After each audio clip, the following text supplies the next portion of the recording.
नमस्कार, बुलेटिन में आपका स्वागत है। आपके साथ मैं दीपेश बरगले। मध्य प्रदेश से जुड़ी हुई तमाम खबरों से मैं आपको रूबरू कराऊंगा।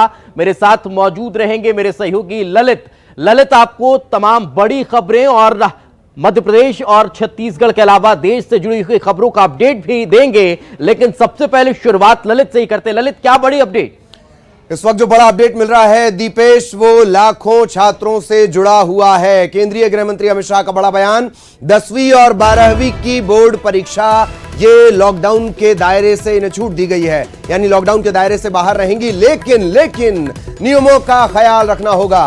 तो न्यूज 18 मध्य प्रदेश छत्तीसगढ़ पर इस वक्त की सबसे बड़ी खबर जो लाखों छात्रों के भविष्य से जुड़ी हुई है। छात्रों के शैक्षणिक हितों को ध्यान में रखकर यह फैसला लिया गया है, यह कहना है केंद्रीय गृह मंत्री अमित शाह का। लेकिन परीक्षा के दौरान सोशल डिस्टेंसिंग, फेस मास्क, इसके अलावा 2 गज दूरी बहुत है जरूरी। ये तमाम चीजें जो लॉकडाउन के जरूरी नियम हैं उनका पालन करना होगा। तो 10वीं और 12वीं की परीक्षा को देखते हुए यह बड़ा फैसला लिया गया है, छात्रों के शैक्षणिक हितों को ध्यान में रखते हुए।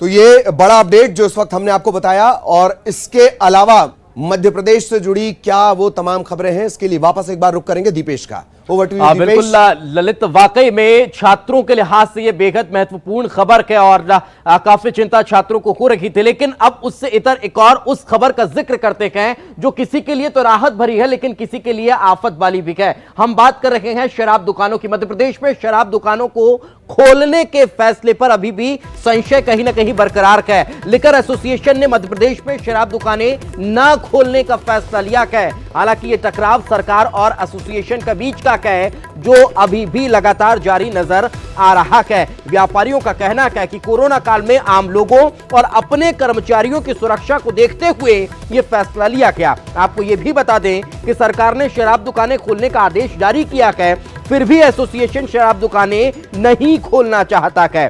कल एसोसिएशन और मंत्री नरोत्तम मिश्रा के बीच बैठक भी हुई थी जिसमें उन्होंने सरकार के सामने कुछ मांगे रखी थी।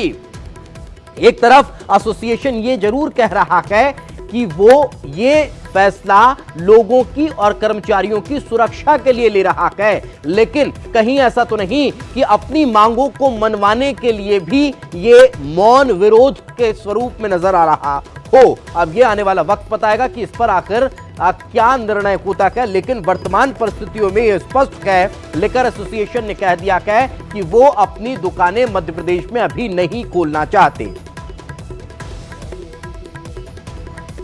तो मध्य प्रदेश में शराब दुकानें नहीं खुलेंगी। मध्य प्रदेश शराब व्यापारियों ने यह बड़ा फैसला लिया है। व्यापारियों का कहना है कि कोरोना काल में आम लोगों की चिंता, आम लोगों की सेहत की सुरक्षा और हमारे अपने कर्मचारियों की सुरक्षा के लिहाज से हम ये बड़ा फैसला ले रखे हैं। लेकिन इसके पीछे की कहानी, इसके पीछे की स्टोरी भी थोड़ी दिलचस्प है। वो इस लिहाज से होती है क्योंकि लगातार जो बैठकों का दौर चल रहा है वो कहीं ना कहीं इस ओर इशारा करता है।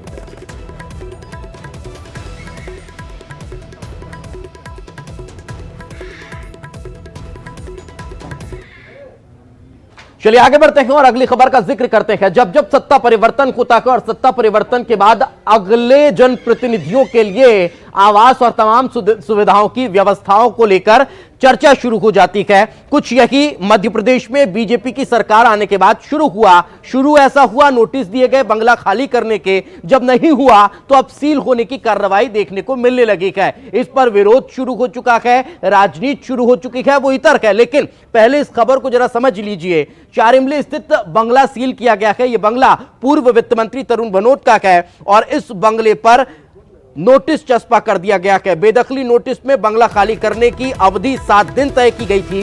तय समय पर बंगला खाली नहीं किया गया तो अब जबरन बंगला खाली करवाया जा रहा है। इसमें उन मंत्रियों का नाम भी शामिल है जो भाजपा में शामिल हो चुके हैं।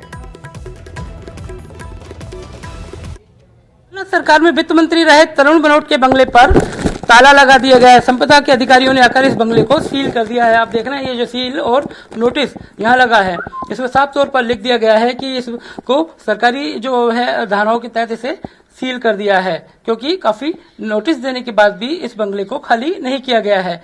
अब इसके अंदर अगर किसी तरह का कुछ होता है नुकसान, तो इसमें 14 दिन की एक लिमिट दी गई है। उस 14 दिन की लिमिट के अंदर ही इस बंगले को खाली करने का अल्टीमेटम दे दिया गया है। हालांकि अगर बात करें तो पूर्व मंत्री तरुण भनोट अभी अपने गृह निवास होने की बात कर रहे हैं। ये बंगला उन्हें अलॉट हुआ था। अब इस बंगले की कंडीशंस ऐसी हैं कि इसमें सामान उनका रखा हुआ है, फाइलें हैं, दफ्तर उनका यहाँ संचालित होता है। साथ में उनकी जो कार है, इस तरफ ये कार खड़ी है, उनका पूरा स्टाफ यहाँ पर मौजूद है, उनके सुरक्षा गार्ड, उनके रसोई, ये सारे लोग यहाँ पर मौजूद हैं, मगर बंगले को सील कर दिया है। अब जो बीजेपी के प्रदेश अध्यक्ष हैं विष्णुदत्त शर्मा, उन्हें इसमें आमद देनी, इसी बंगले में उन्हें आना है। ये अलॉट उन्हें हो चुका है।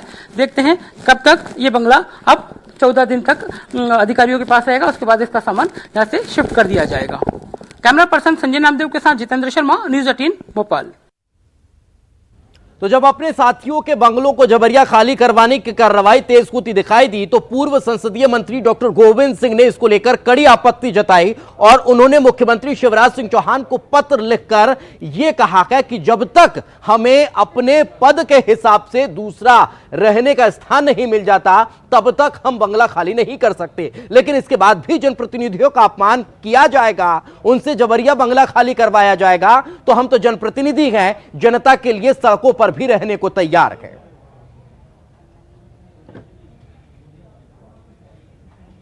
आवास खाली कराने का शासन की प्रक्रिया और नियमानुसार उनको करानी भी चाहिए। लेकिन जहाँ तक सवाल है कि जब मंत्रिमंडल का इस्तीफा होने के बाद कमलनाथ जी के मैंने स्वयं उसी दिन सभी अधिकारियों को अनुरोध किया था कि हमारा सामान जमा कराने में दूसरा आवास आवंटित कर दें। मैं 24 घंटे के अंदर मकान खाली करने के पक्ष में हूँ और रहूँगा। लेकिन उस समय कहा गया कि कोरोना तक ये न तो कोई सामान आपका स्वीकार करेगा, न हमारे ऑफिस खुल रहे हैं। कोरोना समाप्त होने के बाद ही आपका सामान वगैरह शासकीय जो लोड हुआ तो जमा किया जाएगा। अभी कोरोना समाप्त होने लगातार लॉकडाउन चल रहा है। इसके बाद ही बीच में नोटिस देकर अगर शिवराज सिंह जी की आत्मा को इसी प्रकार संतुष्टि